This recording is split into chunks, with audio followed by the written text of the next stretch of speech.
and welcome back to another week of What a Week. It's the news from us, by us. I'm Terry Martin. Today is Tuesday, the 28th of July, and I'm not alone. I'm with Mr. C Comedian and Tony Crossbody. Hey, what up, people? Hey, we got What a Week crew. What a Week gang squad. Yes. We're back together. Everyone's blessed. Yes. Good. This is my weekend. Why? What's been going on? Tell me. Come on. No, this is my weekend. This is what I look forward to. Look, it's like Yeah. What? You're giving us a bit of open collar there, a little bit. I used to shave and cut my hair for the weekend, but now look, I do it for Tuesdays particularly. It looks like you got a bubble date going on there, Tony, man. You got a bubble date, innit, bro? What's that? Is that a new dating app or what? Not No, bubble. You know what Boris said? Everyone in their bubbles. Yeah. I get it. I was a bit slow there. I get it. No worries. I've got to rush up to the show, so I'd make sure I'm ready. Yeah. Well, have you got a matching mask to go with that shirt? Well, we're going to talk about that in a second. I'll tell you.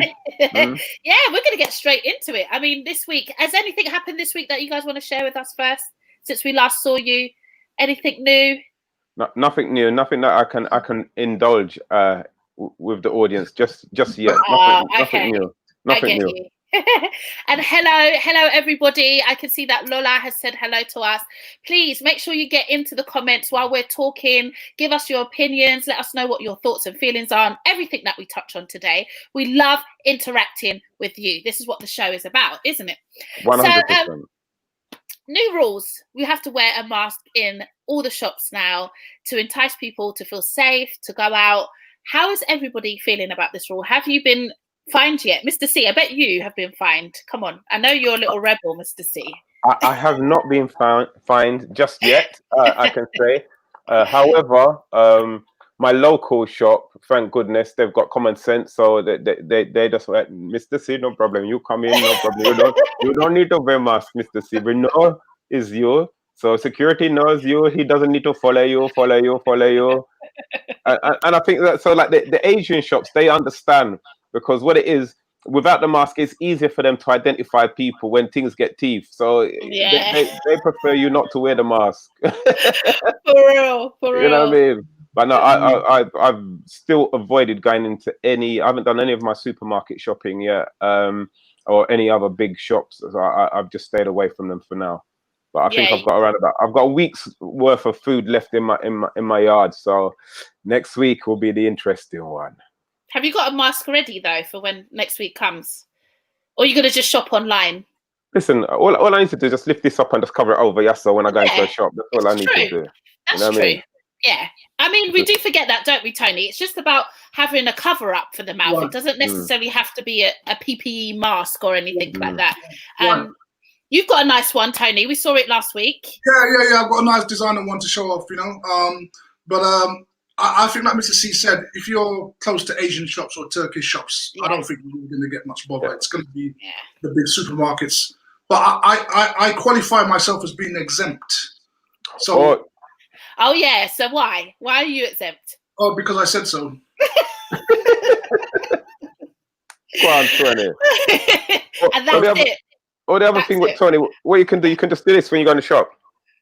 Yeah. If you're really that pedantic about it, my problem with this whole thing is how, you go into a shop without a mask, and then some other member of the public come try and play policeman with you and try to tell you about where's your mask, and that's the thing that I kind of hate the most is, okay, you choose to wear a mask, that's your business, but then rather than mind your own business, you're now going to try and police me and tell me that I must wear a mask. You're caring for your health, but you don't care that I'm caring for my health too. Yeah. And that's the problem, and I think that's done. It seems like it's a strategy that's done on purpose, because we've already, for the last few months, having this where you can shop your neighbor. If you see your neighbor with someone else that doesn't live in their home, you can sort of let the police know through their website. And here we have something a bit more closer to home. If you see someone without a mask, you can go and tell them off, or maybe even call the police on them. I mean, it's a bit silly. Yeah. I mean, how do you qualify not to wear a mask as well? They said certain cases don't have to wear masks. How do you qualify? Asthmatic, claustrophobic, halitosis, isn't it? Bad breath. What do you mean bad breath? That you could just knock yourself out? You're killing yourself with your own breath. You know what I mean? But some of these things are self-diagnosed. So basically, you could walk into a store and say, I can't wear a mask because I can't breathe properly because I just get claustrophobic. Yeah, but you don't have to answer to anyone. That's the thing. I mean, but you kind of do. You kind of do when it's strict like this. If somebody asks you, you say, "Well, I'm exempt," right? And that's it. And they have no authority to question that. They know that there are people who are exempt. Now, if someone says to me, "Well, what's wrong with you?" I'll say, "Well, are you a doctor?" Yeah. So I mean, are you a doctor? Because actually, if some people find putting a mask over their nose and mouth gives them severe distress, they feel like they're being kidnapped, or they go into panic, so they can't wear them. So it could be for any of those reasons that Mr. C mentioned. But why do you have to answer the question of a security guard or another member or cashier? Yeah. They have no authority over you. And also, as well, sorry, Terry, just before you go on, it's if you want to use a little bit of comedy to help you, then say to them, due to the recent events in America and George Floyd, I can't breathe. Black Lives Matter. Yeah. That's it. Every time something covers my face, I think of poor George Floyd. It's true. That's why I think is this whole thing, is it really helpful that we wear the masks? Because if we can exempt ourselves and we don't have to actually answer to a security guard or a cashier or anybody, is there any point to this? Because it's not like they give you a special card which exempts you. You could literally just walk into shops and say, I'm exempt. And nobody has the right to really stop you, do they? Well, a slight correction there, Terry. Actually, on the TFL website, you can actually download or screenshot a post which says, I am exempt from wearing a mask. Have that on your phone and walk into any shop, and if anybody challenges you, could show them that. So you can there is that if you want to go down that road. But the thing is, when the COVID was at its height, Boris said we don't need to wear no masks. He don't think the science doesn't justify a mask. Now the COVID is flattened out. Now we're going to wear a mask. And how long are we going to wear it for? Yeah, I don't know. I'm really perplexed by the whole thing, but I do like that some of them are a fashion statement. I'm not going to lie. I do enjoy coordinating. I think I've said that before. I do enjoy that you can get matching things to go with your outfit. That's just the girly part of me that enjoys dressing up. But away from that, I think it's a little bit of nonsense, to be fair. It's just all unnecessary. And it's all got an agenda. I think it's just so people can go out and spend money in the shops without feeling scared because everybody's got on a mask. And I don't know what this mask does, but hey ho, what can we do? And here's the funny thing: shop assistants and shop tellers aren't wearing masks. This is my point. So what's that about? So I have to come in your shop or your supermarket with a mask, but your teller girl there is not wearing no mask. So and they don't social distance. Have you noticed that they never social distance? Exactly. So it's very. I mean, I went for a meal also the other day, and I went out and I ate out, and none of the people serving wore masks, and they didn't really observe any social distance to the table when they were taking the what we were going to order. So I'm very confused by this whole thing. I don't know. There you go. Well, Anne's just pointed out that some stores can ask you to leave if they're not pleased with the fact that you're not wearing a mask. Well, it's their loss, isn't it? Yeah. There's so many different shops they're losing. You know what I mean? I'll just go up the road and go somewhere else where I can shop. Yeah. Simple Terrible. Simple as. Okay, so our next story today, let's leave the masks behind, is Priti Patel wants to make Black British history compulsory in schools. So let's watch this video before we get down into this topic. Now, welcome back. Priti Patel has promised that all Home Office staff will receive training to ensure they understand and appreciate the history of migration and race in this country after the Windrush scandal. But campaigners say that it's at school, in fact, where we should be learning about Black history. So what does the curriculum actually teach? Here's Helen Keenan. The Vikings, the Romans, the Tudors, all staples in British schooling. But when it comes to empire, it's a little more evasive. At key stages 1, 2 and 3, schools have flexibility to choose whether to teach it. And at GCSE level, the handful of modules on colonialism and Black history are all optional. Even with key events like World War II, the role of some 600,000 African soldiers who fought on Britain's behalf is lesser known. The Empire Windrush brings to Britain 500 Jamaicans. And for those who do study Black history, they may well encounter American slavery, but not Britain's role in the transatlantic trade. With such a vast range of topics to choose from, many teachers feel ill-equipped. Over 70% say they want specific training on teaching migration and on teaching empire. So is it time to make Black and colonial history compulsory to teach? That's it. Simple as. Is it important? Is it? I mean, I can admit I'm one of them parents straight away that when my kids come home with learning about Victorian times and some other bits of history, I'm like, what is the point? Why? Who chose this? Obviously not our people. So I am all for teachers getting trained up to teach this specific topic. But then I feel like we're still going to complain as a nation that it's not being done properly.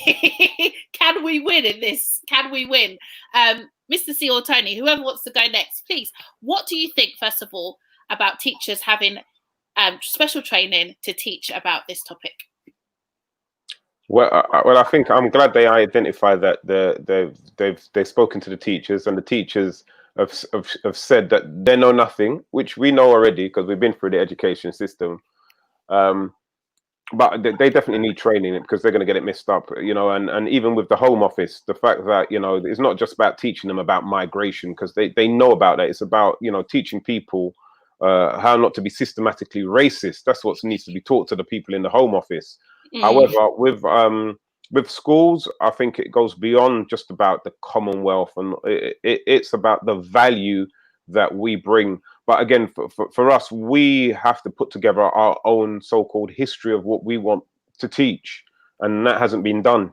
I don't think it hasn't been done yet. So, you know, I think it will vary from region to region, and from who's teaching the teachers, and then what happens now. You get a whole new generation of pupils who learn different aspects of Black history and Black culture, because there isn't a particular how can I put it, a particular curriculum of Black history. So I think we have to get together as Black people first and decide what we want to be covered. Again, you know, I don't want our children just to learn about slavery. No. But again, it's about the full contribution that we have done to the whole world, through civilizations, through education, through maths, through medicine, through inventions, and bang right up to history now. It needs to be taught. The whole thing, the whole shaboom. Do you think it's possible, Tony, that we can come to a conclusion of which parts should be taught and which parts shouldn't? Especially when it comes to like Africa, and there's many different continents and people will want different things. Like, you know, West Africa will want certain things told and Jamaicans will want other things told. Is there a way that we can conclude on an education of this that can be spread nationwide and everybody be taught the same thing?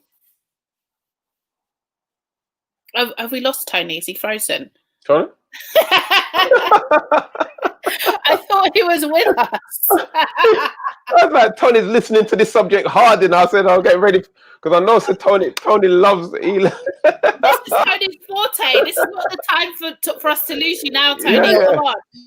Come on. Well, you know, I mean, obviously, this is an area which I know because I do this sort of stuff. 100%. I think the first problem is coming to a consensus as to what the syllabus is going to be. Yes. And the problem you have here is that this is a group of people in somebody else's country. And while they are happy to offer you the chance to teach your history, I'm afraid that they're probably going to supervise what it is that you teach. Yes. So that's the problem. I think amongst ourselves, we can sit down and thrash out what subjects need to be covered, you know, from the first man you know, to Egypt and to writing of the Bible to Christ. We know all this, right? So we can but you see, will a school allow you to teach that the Bible was written by black people, or all of the Bible has black people, or Christ is black, God is? Will they allow you to teach such a? Because to do that means then to expose the fact that we've been taught lies all our life. So that's a conundrum for them, you see. So I think yes, they allow you, but only where you don't touch the history that they've already taught. Yeah. You see, and so what you end up doing is teaching a compromised black history. Yeah. Yeah. In exchange for being allowed to teach it, you have to sort of navigate the lies that have already been taught, as opposed to say, listen, forget everything that you've been taught about history, because what we're going to talk about is black contribution to humanity, right? And you start from the first man and you come right up. So that's the problem. And the other thing is, you're going to get it has to be an agreed syllabus, right? Yeah. Because you can't have each individual teacher teaching what they want, right? Because with some teachers it's going to be a better class, with others it's going to be less so because of what they know, right? So it really depends on how much leeway you have with the government. I mean, you know, where I, for example, I taught a class, right, where I was teaching about Queen Victoria's grandmother, right, Queen Charlotte, right, of Mecklenburg, who was a black woman, right? She was made Queen of England in 1801, and the head teacher, the vice head teacher, who's a black woman, took absolute offence to the fact that I was teaching this. Really? Yeah. One of these black people is not like the other. Not like the other. Not like... And that kind of got me into hot water, right? And her argument was, well, I wasn't providing enough proof of what I was saying, even though I was. But I think she got triggered because the history that she was taught did not align with what I was teaching. And her feeling was, well, she's worried about the students being corrupted with information that she feels is made up. Well, you see, that's always been the problem, isn't it? That the fact that, you know, when you start teaching black history in schools now, you're gonna face all of that. Yeah. Because what it is, you're tapping into people's personal beliefs. And in order for a new truth to be acceptable, you have to break your old beliefs. You see what I mean? So what happens? It challenges your belief system, and if you're not strong enough to look at new information and to recalibrate what you've been taught, the first thing you're going to do is you're going to find conflict within yourself, and you're going to how can I put it? You're going to project that onto the person who's telling you the new truth. Yeah. So that's what happened with that headmistress, and that's what's going to happen now. When, you know, it's been happening already in schools, to be honest with you, because, you know, like as I said, with my sons, I've told them straight. Whenever they try to glorify Christopher Columbus at school, tell your teacher straight, he was a terrorist. Yeah. He wasn't a great explorer, blah, blah, blah. You know, he was lost first and foremost. That's why, that's why I refuse up to now to use the term West Indies, because they went out looking for India, got lost, ended up in the Caribbean, and then that's why they call it West Indies. You see what I mean? So that's why I don't like that term. I don't use that term. It's lost. The man was lost. So that's not a discovery. You see what I mean? Right. And plus, you can't discover what is already there. That's like my uncle coming from Jamaica, going to Buckingham Palace and saying he discovered it. Right. It's already there. You see what I mean? So these things, we have to kind of really kind of tackle this issue from it has to come from the top down, and then, you know, those people who are teaching it have got to be ready. They have to be trained and to realize that this is going to be our new reality. And I think you're right there, Tony. It can't be left up to individuals to come up with their own thing, because otherwise it's going to be madness. A big mess, yeah. I received a link about a month ago because I knew this was coming up. And someone who basically had some contacts said to me, you know what, it's something you probably want to go for. So I sort of signed up for it to teach. But sort of looking into it a bit further, for me personally, and for people in our community who have this history down, what probably we need to do is teach the teachers. You see, the teachers need to be taught how to teach Black history. Yeah. You see, and the other thing is that you have to teach history with a purpose in mind.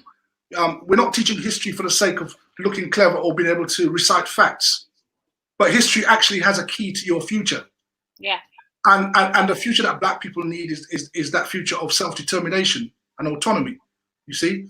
And history teaches you the lessons of those things. Now the question is, do the powers that be want you to have self-determination and autonomy? You see? Therefore, they don't. And therefore, what you're going to be able to teach in their schools is going to be very limited.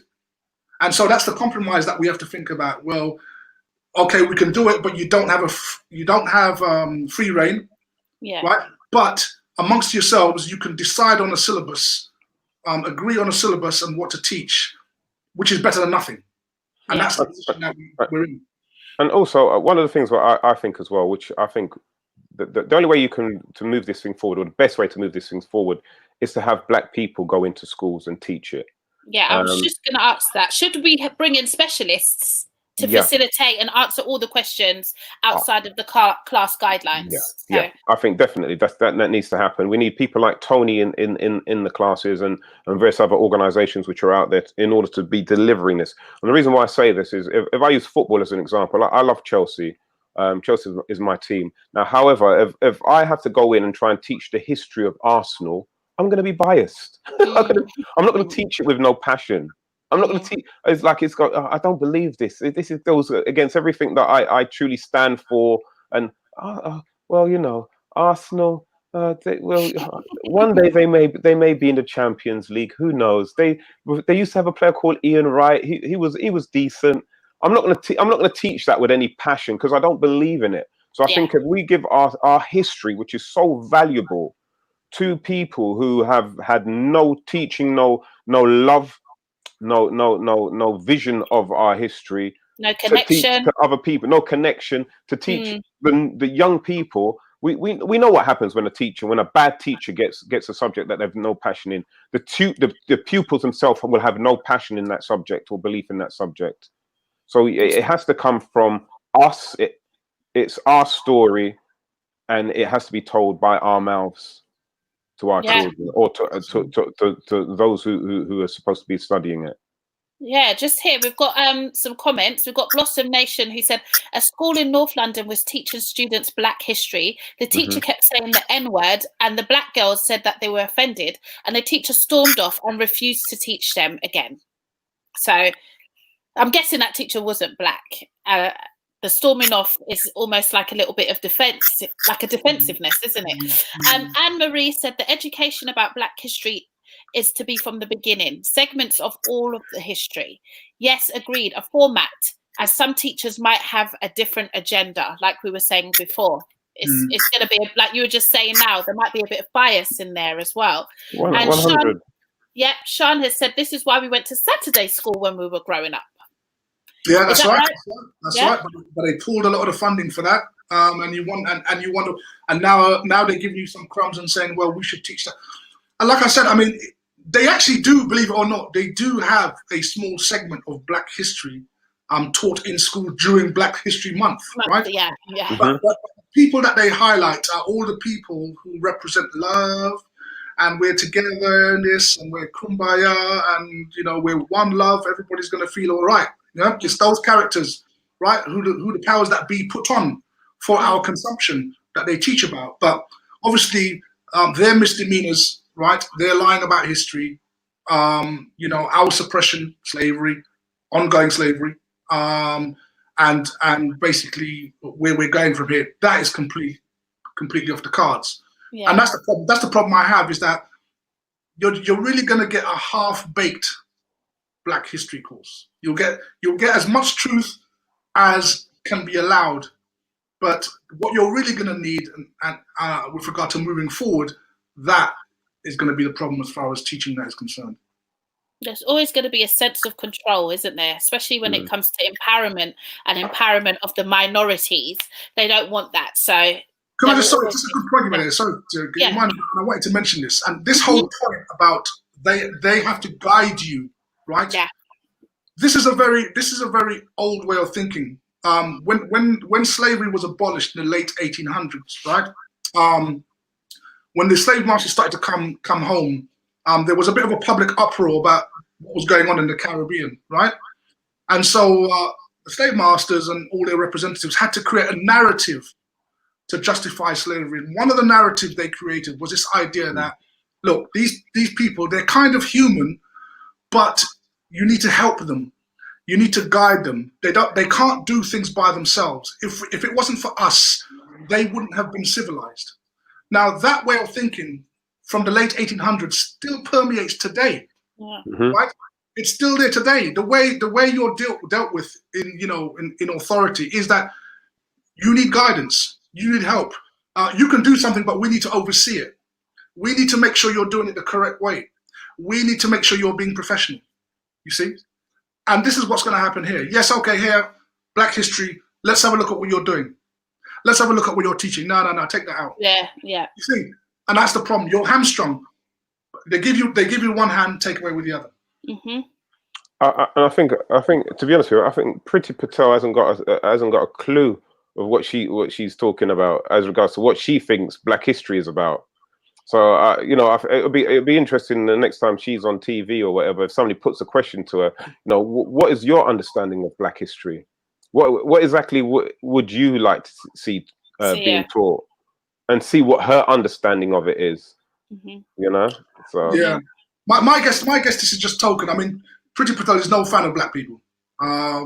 She hasn't outwardly said that she's not, but some of her comments, if you look at it, can kind of show you where she stands. But I guess in the wake of virtue signaling, like everybody else is doing, she has to give you something. She's given us some crumbs, right? That's all you're gonna get. Take that and do the best with it. Yeah. So, we'll take it. But what we need to do is actually get people on board who actually know this history, fresh out their curriculum, and then actually train other people to teach it. And like Mrs. I think train Black people to teach it. Don't train anybody else, because nobody's as invested. You see, and again, don't even teach any Black person it, because like I pointed out to you, that just basically, there are people who don't want you to teach this, and they're your people. Yeah. So let's not, let's not misunderstand this. So if we have sufficient leeway, then it's gonna be a good thing.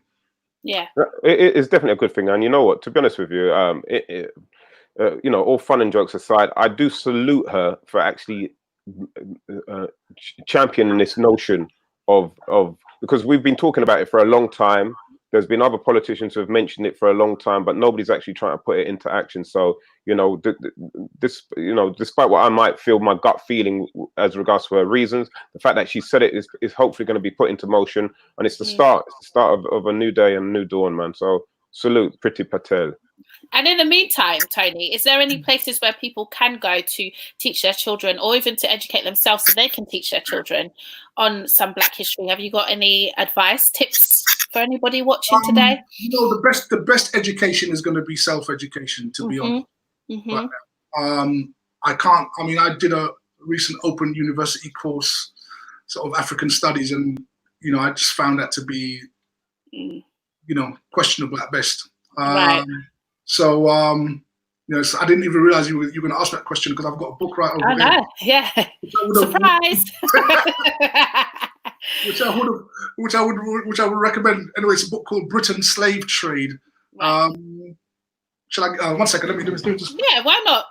Let's just show everybody. This is just somewhere where everyone can even start, and starting is the best thing, isn't it? Better than doing nothing. Yeah, I think if you're going to start, don't start with the slave trade, because it will bring up so much feeling within you if you're not fully versed with that story already. It can start from the good place. Start from start from the fact that we taught the Greeks and everybody else mathematics. Start from go way back and everything before there was any racism. Go way back and then work your way through. But anyway, Tony, as you're saying, I would agree. I would agree with that. This book isn't so much about the horrors of slavery, but more about sort of the cultural legacy. So that what happens, you get an understanding as to why the interactions that we have these days are the way they are. You see, but Okay. it comes from slavery. It's not. But then this is anybody's interested. Let me see if I can put this up here. Yeah. Can you see that? The African origin of civilization. Right. Okay. So this book. Fantastic. Who's the author? The author is a guy called Sheikh Anta Diop. Okay. And he's basically did a lot of research with regard to African civilization. The mummies of Egypt, and proved without a doubt that they were black, and then goes on to talk about all the surrounding civilizations in the Near East, because of course in that area, whereby today we have Arabs, but it actually were all black people. They were called Asiatics. Yes. And Sheikh Anta Diop goes into that whole history, starting from the very early civilization. So I would sort of recommend that as a book to start with. Courses, yeah, I mean the best courses were the Saturday schools, as Sean mentioned earlier. What are you saying, Tony? Why don't you do an online course and then I can take a commission? Mr. C can take a commission also. Just do an online. Every Saturday, we come and sit with Tony on Zoom and we learn about Black history. Yeah. I'd probably have to do that for free, to be honest. I'd feel guilty charging. Would you? But it's a good idea. It's a good idea. I mean, you know, as time rolls on, it's really something to consider, even just for an hour. I would pay for it, to be honest. I would pay for something like that gladly, because you know, sometimes it's a fantastic idea. Yeah, people taking information different ways. I'm not really, I like reading, but I can't say I'm an avid reader. I'd prefer to sit down, listen to you, make some notes, ask some questions, and I would pay for that. So it's an idea for the future. Okay, I'm gonna think about that. I'm gonna be rich. You're gonna be rich, and I'm gonna have a commission. Hey! Right, sorry, we must move on. As lovely as that conversation was, and we've got a new business idea, and we must support Black businesses, guys. So I know the money will roll in for you there, Tony. I want to go on to talking about the government wanted to ban sweet and junk food adverts on TV before 9 o'clock. When I saw this, I sort of chuckled to myself. Is this control getting out of hand now? How are they going to ban junk food and sweets adverts before 9 o'clock? Why now? Why have they decided that now? What's the agenda? Does anybody have any ideas? If you're watching and you have any ideas, please message us, because I'm actually perplexed by this. I can tell you the reason why they're doing that is because the ladies in the government during lockdown, I found it very, very difficult to stay off the munchies. That's what it is. They got so much time in it, and they find themselves in a popcorn, or what they call them, the Haribos, and all the. Snacking away. This is nothing about the children. This is all to do with on a woman, them, yeah, snacking, and you feel say that, you know what? If you can get to 9 o'clock without munching any kind of nonsense, yeah, there's a good chance you can make it to the next day without eating any as well. But I can see what's going to happen. They do that up until 9 o'clock. You're still going to get women getting up out of their bed at 10:30, pretending that they're going for a wee, and they've gone in the snack, but they're going to be in the toilet. I don't like this, Mr. C. I don't like the way you're putting it on us women, and we should attack you back for that. Get in the comments and let Mr. C know it ain't about us, okay? Tony, what is the point? What is their agenda? Why now? I think we've got an obesity problem with our kids. A lot of the kids, man. Do you know what I mean? Blame it on the kids. Blame it on the kids. Hey, listen. Who's feeding the kids? Not me. Who's giving the kids money? I don't Who's feed my giving the kids. kids money to go and get their food? Kids don't feed themselves. Yeah, kids eat what they're given, and kids will eat what they're taught to eat. So let's stop blaming the children. Number one, I don't think we can deny the power of marketing though and branding. That's the problem. 100%. You know, you can see the golden arches of McDonald's. Just see an M, and all of a sudden, there's a reason why they spent millions of pounds working on advertising and branding. So I can see some of the logic behind that, which is basically take that out of kids' eyes, right? And not that it's going to stop them from eating sweets, but I guess it's going to curb maybe some of the sweet tooth and the improved children's health. I mean, look at the sort of diets that we see a lot of our youngsters in at lunchtime outside Dixie Fried Chicken, and do you know what I mean? And this can't be good. All right, for you're a young person, your body can absorb all that, but for later on, who knows what sort of illnesses and sicknesses that you're going to develop through bad eating habits. So I think that might be the way why the government's doing it. I find it very difficult to find an argument that they're trying to control people by stopping you from eating sweets. Yeah. Mr. C, I think you're itching to say something, aren't you? Absolute nonsense. Yeah. This is what I call lip service. It serves no. It's not doing a thing. It's not going to change nothing. Same reason what you just said there, Tony. Yeah. When the children leave school, yeah, they're going to still go to the little corner shop and buy their sweets. Yeah. They're still going to go to the chicken shop, and when they get their chicken, they're still going to have their little fizzy pop with it. Yeah. Also, what you've got to think about is children don't really watch TV now. This is their TV, so you know they can still get everything. And plus, when they go shopping with mum, they're just going to be dragging it. Mummy, I want this. I want. The mum's still going to buy them the chocolates and the sweeties and all them other kind of thing because she's getting her own share. So it's still going to be in the yard for them to nyam, whether it's on TV or not. They're already conditioned. And plus, what we've got to really deal with is that the fact that sugar is such a big additive that we are addicted to sugar. We're addicted to it. So as much as you want to stop it advertising, it's for some children it's too late. They've already been trained that if you're good, you'll get ice cream. If you're good, you'll get sweetie. If you're good, you'll get. So there's that emotional connection and also that physical chemistry connection as well with it. So these are the things that we have to really try and deal with through education, not through the fact that, we're not going to show anything up until 9 o'clock. It's too powerful substance. Yeah. That's like saying to Mandem that, all right, you know what? We're not going to show any sexy woman on TV until 9 o'clock. You feel some money ain't going to still hunt down woman. I mean, wouldn't it make more sense that the government opened back up some of these youth centres, some of the sports centres that they've closed down and places like that, where they're not funding anymore? That would make more sense to open them back up, to get people more active, to get especially children more active outside doing things rather than sitting at home eating food. I think Mr. C, you're at a point now that you've got the phone, they don't want to do that. That's the problem. Right, they've got a whole entertainment package in their hand. Why should we go on the swings? Yeah. When they can watch someone else doing it. Right? It's true. Things have changed. When we were younger, we didn't have those diversions, right? Yeah. If you want to entertain yourself, go out and play with your friends and wait till your mother call you. Yeah. Right? But now, the internet, phone, right? I can stay in my room all day and play games. Yeah. So even if they open up the use, and I think people would use it, but not many. Not to that degree. Yeah, it's true. I remember I could spend all day outside. My mum would have to call me in to have dinner because I would be outside playing all day long. That's running up and down, knock down ginger, tag, whatever it is.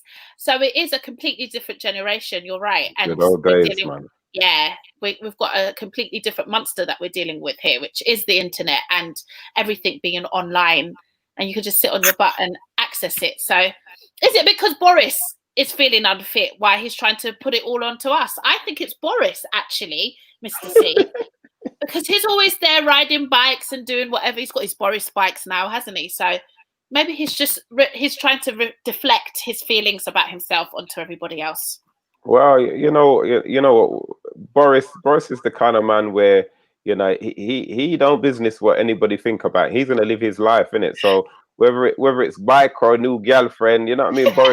Boris is gonna take a try, innit? So and the thing is, we've seen Boris. It doesn't matter what sport he plays or what kind of thing.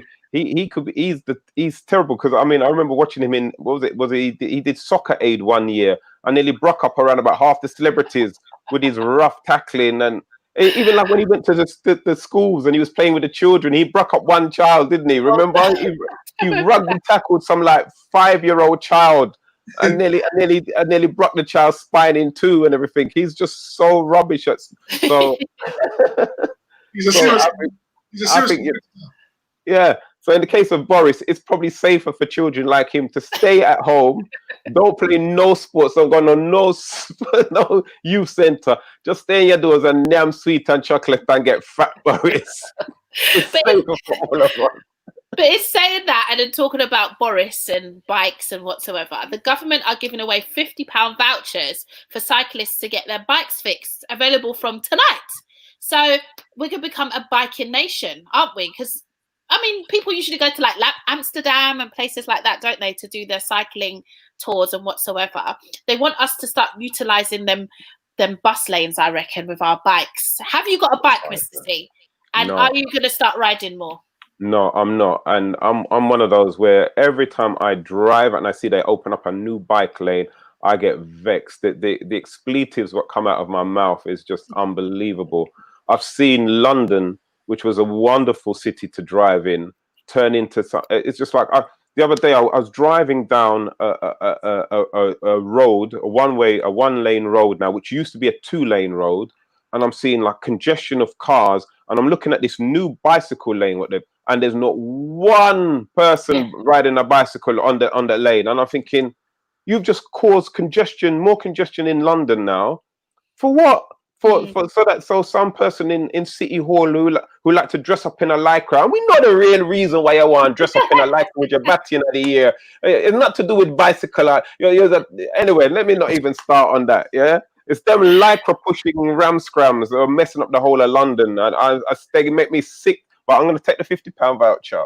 Yeah, are you going to take the voucher? Yeah, and what are you going to do with it then, Mr. C? I'm going to buy ice cream. I'm going to buy Haagen-Dazs vanilla ice cream. Oh dear, You know, Tony. this is definitely a Boris initiative, because when Boris was the mayor of London, he did a great deal to create cycle lanes for cyclists and stuff like that. So you can see, I think they've looked at certain European cities as a model. I think they're also concerned about pollution and carbon emissions, and that's probably one of the motivations behind it. And to be fair, I mean, the cycle lanes have made it safer for cyclists to move around London. Let's be honest. Before, anyone like me who slammed into an open car door knows what it feels like when you haven't got that. When you don't have a lane designated for you to ride. So I can see the benefits of it. I think the purpose of that is obviously for current cyclists, but I think he's trying to encourage new cyclists and less cars on the road. So we'll see. I think, as Mr. C said, the only downside to that is then how much congestion is this going to cause as far as traffic is concerned. I think he's got to try and strike the balance between the two. Yes, and I also think that new cyclists and even old cyclists need to do a cycling course, because I am a driver who can't stand to see certain cyclists on the road. I think they take the mick sometimes because they're on a bike and they think, you're not going to lick me down, so I'm just going to swerve in front of you, or I'm going to ride on the wrong side of you. And then when they get vexed that you do something, they want to come hit up your car with their hand. I've had some instances where I'm just like, they should be able to have to do a course to get a license to drive on the road. And that's what I think. But that's got its own problems, Terry. Then that's going to have to be policed. I mean, if you're going to start saying every cyclist has to mandatorily take a course, well, then now you're going to have spot checks, police spot checking you on bike. Have you got your license? Did your license run out? I think it causes, more problems than it kind of cures. I hear you, though. I mean, I think they should run courses and just make it not mandatory necessarily, but they should certainly be persuasive in getting cyclists to take those courses. But I don't think you can actually legislate and make them have licenses. No. I think what they need to do is a part of Black history. What they need to teach in schools is a very important part of the Black history curriculum. It's called common sense. I want to teach that, common sense, because there's a few Black people who've lost the art of that Black part of our culture. When you teach common sense, you know how to ride a bike. You know that, what, if you're going to turn right, you a hand signal. It's very simple stuff.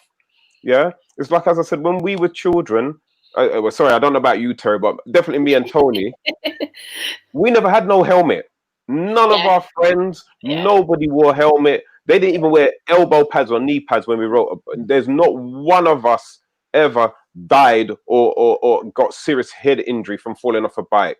But all of a sudden, everybody have to have helmet, knee pad. No, come on, man. Common sense. That's what we need. Not all of these flipping take up half the road so that so idiot boy can cycle. And when you get, I guarantee you, Tony, when you lick that car door, I bet you cycle good. No, innit? When that car door take you off and your battery lift up right there. All I remember remember from that incident, right? Was I heard a muffled kind of, sorry, mate. Oh no. Yeah. Did you have to go to hospital, Tony? Yeah, I got some money for it, so it was worth it. Oh, I'm sorry. They should definitely have courses. Cyclists are the worst for road rage and think they're above the rules of the road. Some make driving very dangerous. It's true. Definitely, it's Barbara. True. I mean, they just. I've seen some hold on to buses. Yeah, I've seen that. They just wait for the bus to pull off, and then they'll be like surfing on the road. It's true. Cyclists need insurance, Dawn says. They need insurance too. Scratching up people's car with no repercussions. Thank you. Very true. Yes, yes. Anne says, remember, cyclists have no road tax or insurance. Liability is always with the car driver. It's honestly, it's out of hand. Yeah, this topic has got people going, hasn't it? I can see Barbara said they should definitely. All the commenters are car drivers. Yeah. And they're all women, it seems like. And not only that, because of all the changes they've made to the roads now, it's made the roads even more dangerous to drive on. You know, it's because what happens is that after a while, subconsciously, you know your routes, don't you? Mm-hmm. But like when it comes late at night, and especially when it's raining, your visibility is near enough halved in some places. So when you've got these cycle lanes where usually you turn right into a particular, and then it's half the road. And it goes from 2 lanes into 1, then what you're going to find is that cars it's going to cause accidents, man. And as Anne-Marie says, we can't ride on the pavements anymore like we used to. That's another thing that saved a lot of people, I believe, is that you were allowed to. Yeah, you were allowed to ride on the pavements. But we must move on because time is going so fast and we've got so much to talk about. But I definitely want to talk about the reparations demo that takes place every year from Brixton on the 1st of August. We've got a video. Let's watch the video first. But this is a call to action because for the last 7 years, this will be our 7th anniversary of the annual African Emancipation Day Reparations March. And for the last 7 years, we've been marching from Windrush Square in Brixton to Parliament Square, demanding reparations, demanding an end to genocide and ecocide, which has been perpetrated on black people on a global scale. And this year, we no longer intend to march to Westminster, march to the seat of power, but what we want to do is we intend to occupy the area known as Brixton. And so this is a call to action. We want you to come out this year on the 1st of August, the 1st of Messiah. And we want to take over. We want to make Brixton into a village on that day to send a message to the powers that be that reparations is not off the table. Reparations is still the order of the day. Now, this has been going on for 7 years, as the gentleman has said. I want to ask you, Mr. C, have you ever been to one of these marches? And you, Tony, have you ever been? And are you going to go this year? Right. Now, listen, that was brother Leo Muhammad, formerly known as Leo Chester from the Real McCoy. However, as my brother correctly said there, that, you know what, I like things like this. For me, this is not just a march or a protest. It's a march and a protest with purpose. Mm-hmm. Again, it's about showing the unity of minds and how when we get together, let's create a village in Brixton. This Saturday, I wish I could be there, but I've got 2 prior engagements which I've already committed to. And this is why I wish I could clone myself, because I would definitely be there. But I've got 2 prior engagements. I don't think I'm going to be able to make it, but I'll be there definitely in spirit, 100%, man. I'm 100% behind them. You know, reparations is definitely not off the table. Yes. So, Tony, are you going to be going this Saturday? And I'm going to make that happen. I do have an obligation, but I'm going to sort of delay that because that's something I'm really passionate about. There was another one they used to do in Trafalgar Square. I used to attend. I can't remember the name of it now. Is it Sankofa Day? Is it that was the one by what's it? Right by Nelson's Column. They had it right there in the square itself. Yes. It was cool, but I used to attend that one, and I sometimes I used to be so disappointed with the turnout. I think it's very important to represent concerning this issue. This is a major issue. We've put this to heads of state and governments. Even it's gone as far as the United Nations. During the time that Obama was in power, it was put to him to see whether or not he could do something to make it happen. And obviously, we're still here. And so it's something that we can't take our foot off the gas about. The problem is that before we get to reparations, we've got several levels to go. We've got to have an acknowledgement, an apology, right? And then it comes to that main issue of reparations. The good news is, though, places like Glasgow University, Lloyd's of London, and various places that made money off of slavery are already making promises of some form of reparation for their part in slavery. So that's a good sign. But with regard to the main crux of it, the main people that need to be addressed, the American government, the British government, the Portuguese government, the Germans, all these individuals who basically had their hand in this murky trade, do need to cough up. And so we need to keep this on the table. Yeah, I was just about to say, what do we hope to achieve from doing these marches, and will we get what the results we're looking for from keeping this up? Well, hopefully. I mean, I think at the very least, what needs to happen is that they need to give us Africa, i.e., all colonial connections to Africa needs to cease. All monies what Africa is still paying to other colonial slave owners needs to cease. That's a start, and they need to be paying some reparations back to Africa. Number one, first and foremost. Number two, I feel, but this is just me, that as I said, the easiest way to do reparations is to exempt people of African descent from paying taxes. Yes. For at least 400 years. Yeah. Honestly. That's it. If you don't want to give us money, then all right, tell you what, stop Tekfir with money. Go on, Terry, sorry. No, I was going to say, do you think these marches will result in, it's all well and good we're meeting up as a people and doing the march. I'm trying to see, what will we get out of doing these marches? They've been going on for 7 years.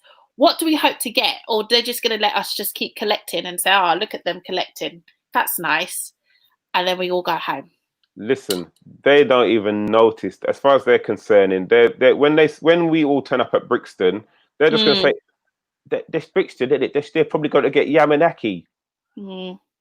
It's not going to make any difference to them, because in their house in Chelsea, Kensington, Hampstead, blah, blah, blah, they're not going to notice it. It will be on the news for around about 5 seconds, unless there's violence, and then it will be the main feature. Yeah. But because it's going to be peaceful, the news is not going to show any of it longer than 5 seconds at a distance. You're not going to hear none of the keynote speeches on the news. So it's not going to make any difference at all to the system or to the powers that be.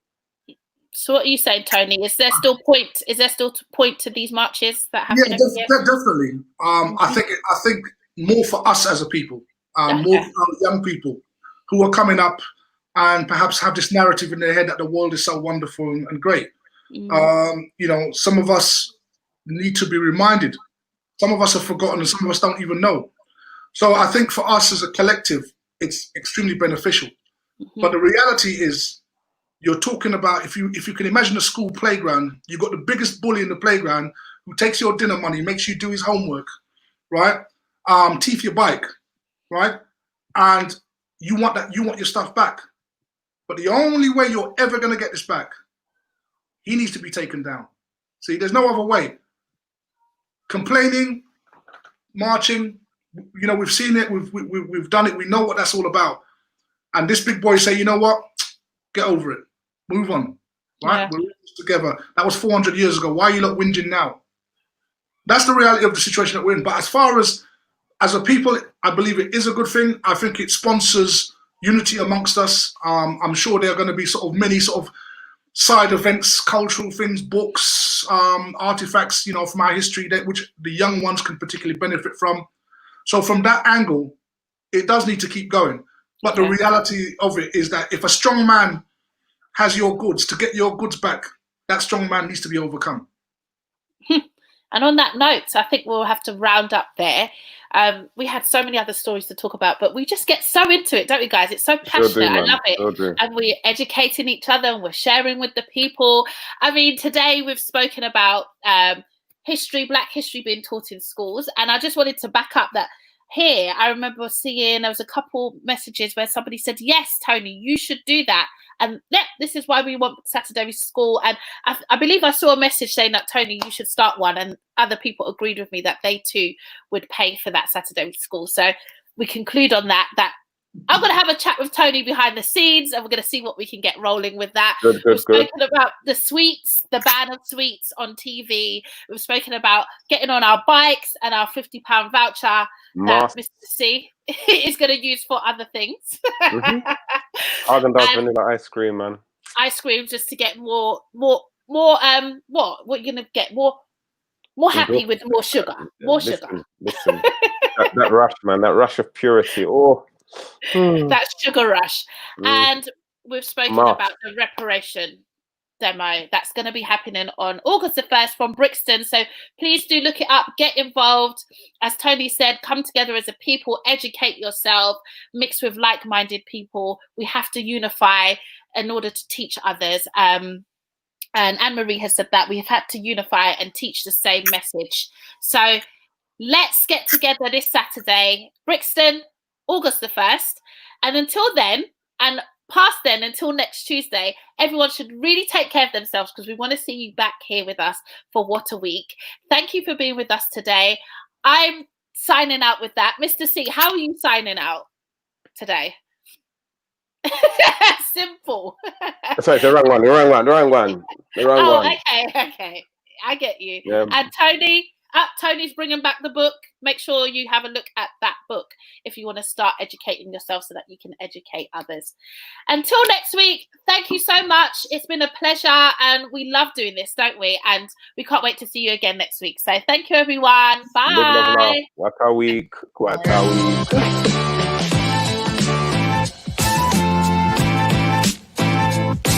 Right.